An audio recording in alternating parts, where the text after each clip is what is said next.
welcome to today's episode of the Big Donch Show. Today, we'll be discussing the start of the MLB season as the Phillies get swept by the Rangers, along with the NCAA Men's Basketball Championship, which is tonight, UConn, San Diego State, and a whole lot more. Just a reminder to like the Big Donch Show on Spotify and to subscribe to my YouTube, Big Donch. Let's get right into it. Let's start with, of course, the biggest news, and that's tonight. We have UConn Huskies versus San Diego State Aztecs playing in the national championship in a very, very confusing March Madness.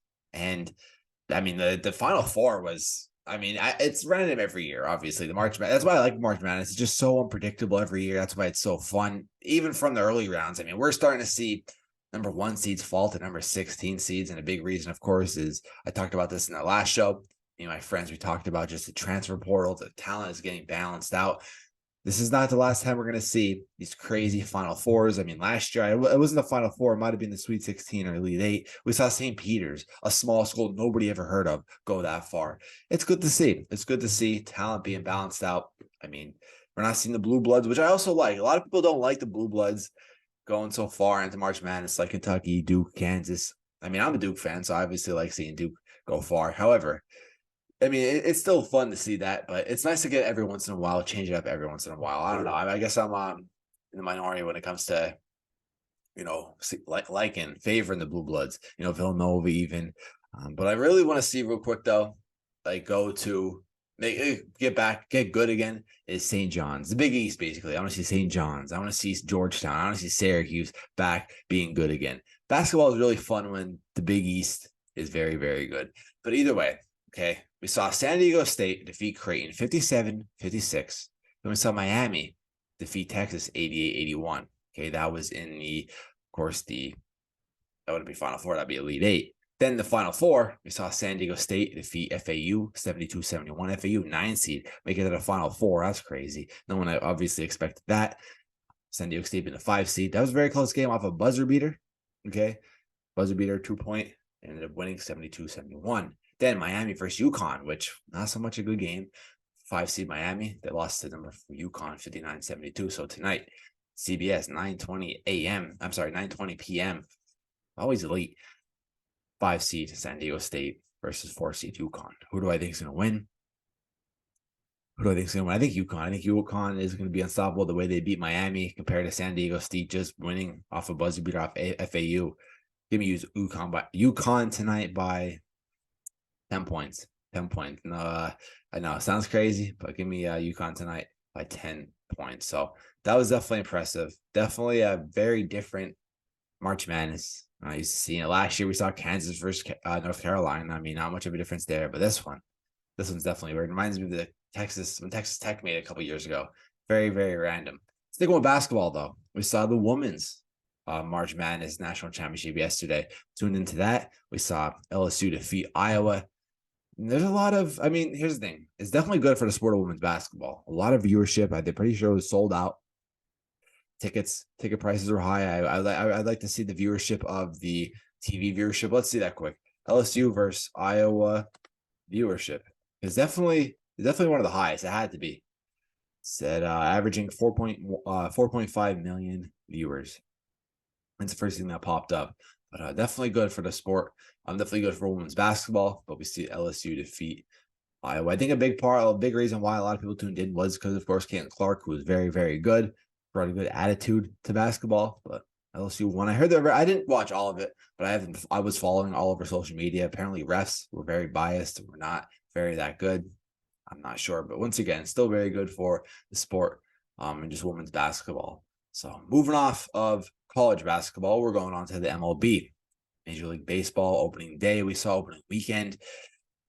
Terrible for the Phillies.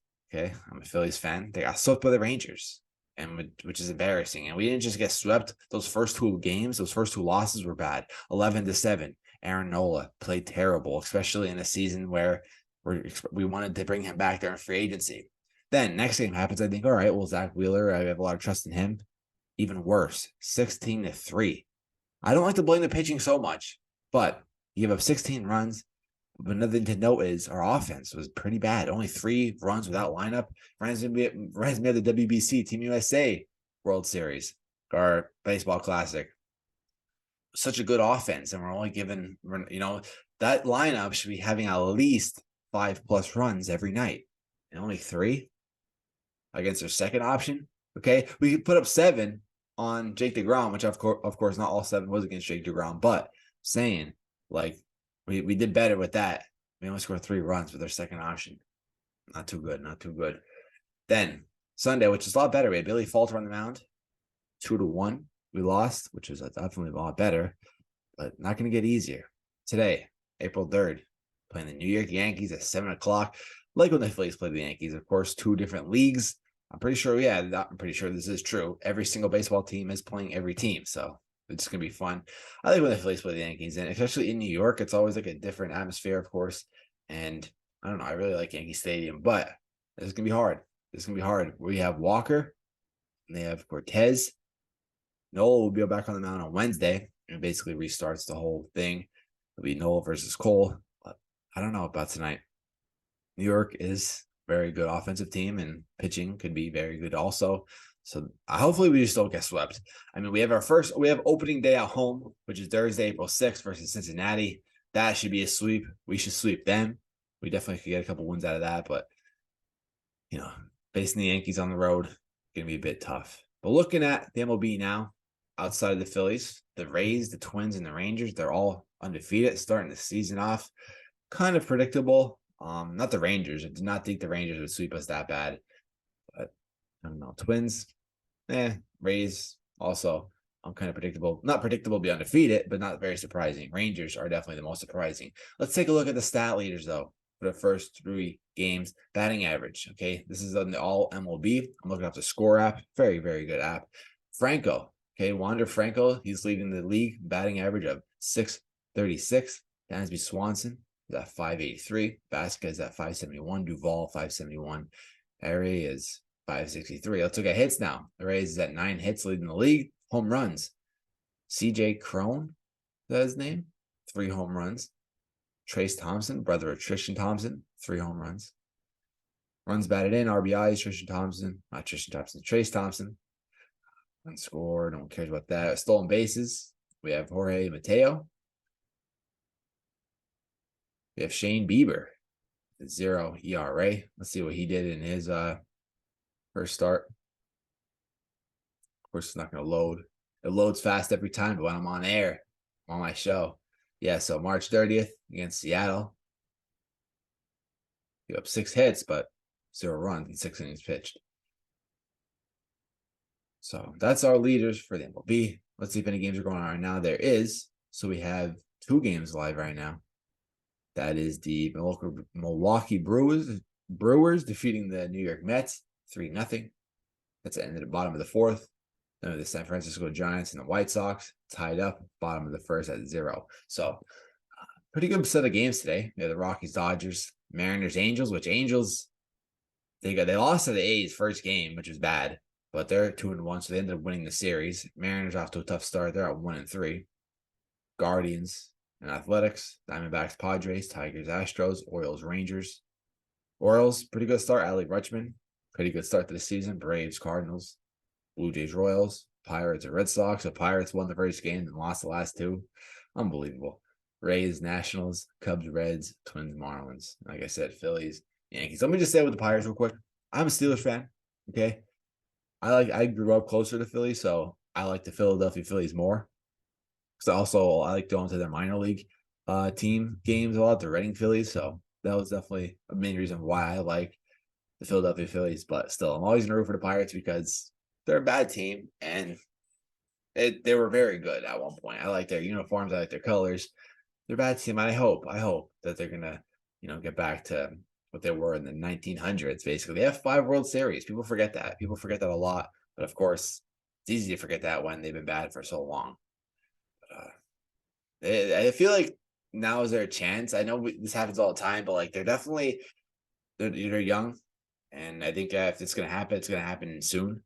They've been bad for quite some time. I'm happy McCutchen came back, but they have O'Neal Cruz who can be good. But I mean, it's either a home run or strikeout with him.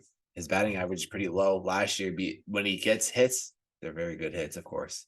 But moving on from the MLB, of course, opening weekend, love baseball. Not much that we could comment on so far. Fighting now. We had Anthony Joshua defeating Jermaine Franklin by unanimous decision this past weekend. In my opinion, Anthony Joshua should have knocked him out. He needed to make a push to make it basically a comeback to basically have a chance to be a champion again. Everything changed though with Anthony Joshua. He was basically unstoppable before the Andy Ruiz fight, and that changed everything. He ended up coming back and ended up winning, unanimous decision. I'm pretty sure it was against Andy Ruiz in the second fight. Let's see the Ruiz Joshua fight, the second one. I know obviously Joshua won. I know it was by decision. It's still kind of embarrassing by Joshua. Let's see the winner. Oh no, that's the first one. That's the first one when Ruiz wins by 7-round TKO.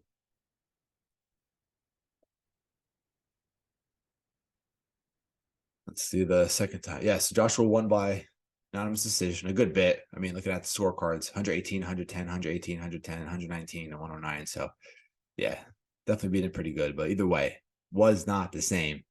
Was not the same Anthony Joshua. He had 3 losses now. He lost to Usyk twice, and Usyk obviously just a better boxer. There's nothing wrong with that. But Jermaine Franklin, unanimous decision against him. It's kind of embarrassing. And I like Joshua. He's one of the first boxers I really followed when I got into the sport of boxing. I stuck with him through a lot. I followed him for a while. I'm always going to be a Joshua fan. I mean, I obviously like better boxers more, but when Joshua's fighting a guy like Jermaine Franklin, I'm going to root for Joshua to get the knockout. Anonymous decision though. It's kind of embarrassing performance, but who knows? I don't know what's next for Joshua because he's going to sell tickets. He's going to sell pay-per-views. That's no doubt about it. He's a well-known fighter. There's no doubt about that. He's going to be guaranteed at least 300 million or 300,000 plus pay-per-view buys a fight. There's no doubt about that. And he'll probably sell out every place he fights in. But on the skill, I think Tyson Fury destroys him. Obviously, Usyk destroys him. Wilder and Joshua would be a great matchup. That'd be a great matchup because none of them hold any titles and they both sell fights. I mean, Wilder alone would sell. I mean, I can't say Wilder would sell 100 million, 100. I keep saying million, 100,000 because I think he only sold like 75,000 on his last fight, and that's with Caleb Plant on that card too. So I don't know if I could say 100,000 pay-per-view buys, but I think they'll definitely tune in. A lot of Wilder fans would tune in for this one if it was Anthony Joshua. This fight been one that happened by a lot of fans wanted this to happen for years. And I think Anthony Joshua and Deontay Wilder is the fight to be made next. Because, like I said, the two champions right now, Usyk and Fury, which I wish could fight. Fury is my favorite fighter, but I'm putting a lot of blame on this with him. Apparently today also we're seeing Usyk has to fight his mandatory with Dubois. I mean, Usyk should stop him in under 10 rounds, but either way, I think the fight to be made is Joshua and Ruiz. I'm sorry, Joshua and Wilder, and then Usyk and Fury. And then I want to see Andy Ruiz back in there, but I just don't think he beats Deontay Wilder. I don't think he beats Tyson. He definitely doesn't beat Tyson Fury. Definitely doesn't beat Usyk. Nobody thought he'd beat Joshua, but I feel like that was just, I want to say a fluke, but I don't know. I think it's definitely different. Definitely different, especially with the power that Wilder has. He definitely put Ruiz down. Tyson Fury would just outbox Ruiz, and then Usyk would also do the same, just outbox him. But still, I like the heavyweight division. It's definitely the best it's been in a good bit. They just need to fight each other. They just got to fight each other. This week we have Shakur Stevenson. He's fighting in New Jersey. Let's see what he's fighting. I don't like to be disrespectful in boxing. That's one of the few sports I really don't like to disrespect fighters in. But he's fighting, I would say, a no name. He's fighting. This is his first lightweight bout, actually. He's fighting Shushiro Yoshino. Okay, in the Prudential Center. It's a 12-round bout. This is his first lightweight bout. Fight to be made is, of course, him and Haney, but Haney has to go through Lomachenko first, which I hope that fight does go through. There's some rumors it might not. I guess people just being nervous. I'm nervous because you never know anymore what fights are going to go through and what fights aren't. I'm nervous, but either way, I want that fight to go through. We have, of course, Monte Tank Davis versus Ryan Garcia. That's going to be a million pay-per-view buys. That's a super fight. That's going to be one of the biggest fights in a while. I'm happy about it. A lot of people just hate. That's what I'm saying. I just don't hate. I can't hate on boxers a lot because it's a dangerous sport. People die in it. I mean, people get permanent damage.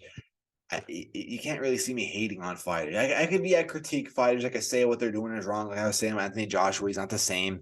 It was embarrassing that he couldn't put down Franklin, but I don't hate him. I don't hate any boxers personally. I respect everything they do. I can, of course, critique them. As a boxing fan and somebody who makes content on boxing and sports, I can critique them. But as hate, I'm never going to hate anybody. I'm never going to root for the worst for anybody. But with this, though, Tank and Garcia, a lot of people are saying, Tank's not good enough. They're critiquing his, personal history. And then with Ryan Garcia, they're attacking his mental history, his mental problems that he had. And, a lot of hate, a lot of one-sided things. I get it. In my opinion, I get it. You can root for somebody, but don't try to put the other one down. This is what boxing needs, is two young guys, undefeated records, have zeros, they're not trying to protect their zero. They don't care about their zero. They're fighting a fight for the fans. This could change boxing. I was listening to the Logan Paul and Ryan Garcia podcast the other day. It was Logan Paul podcast, but I had Ryan Garcia on it. And Ryan Garcia was saying, this could change boxing. It depends, though. It's all to the fans, and I absolutely agree. Fans got to buy this fight. If this fight ends up being a fluke, like 500,000 pay-per-view buys, which I think is a fluke, even though it's a lot of pay-per-view buys, I still feel like it'll be a fluke for this fight. It has to be over 1 million pay-per-view buys, pay-per-view buys, and I think this will change boxing. I think, other boxers can see that and be like, all right, well, this is what the fans want. Let's do it. Errol Spence and Terrence Crawford, this is going towards you. Tyson Fury, Alexander Usyk. Well, just Tyson Fury, because Usyk accepted 30%. And obviously it was going to be in his hometown. It would be on the road. So, I don't know. Love boxing. We have in UFC world. I mean, speaking of today, UFC, I guess, is partnering with WWE, which I don't have much to say about that. I don't follow WWE that much anymore like I used to when I was young. But then we have Pereira versus Adesanya, which is kind of boring. I think it's going to be a boring fight. I'm not going to tune into it. It's probably going to be low on pay-per-view buys. I think Pereira beats him. I don't know. Adesanya was very good when he was at his peak, but Pereira is just that guy. He's just overall better. I think we're going to see that again. So that's all I got for the Big Donch show today. Tune in Wednesday. Make sure to tune in Wednesday because I'll have a guest on again. Caden will join us. We're going to talk. We're going to be recapping the championship tonight. Then we'll talk a lot about MLB again and then do some NBA probably. I didn't cover any NBA today because I haven't been following the NBA much, but I know Caden has been, so we're going to be talking a lot about that. Thank you guys for tuning in to the Big Donch show. Make sure to leave a like, subscribe to my YouTube, follow me on Spotify, follow me on Instagram, which is Big Donch. You name it. I'm out, guys. Peace.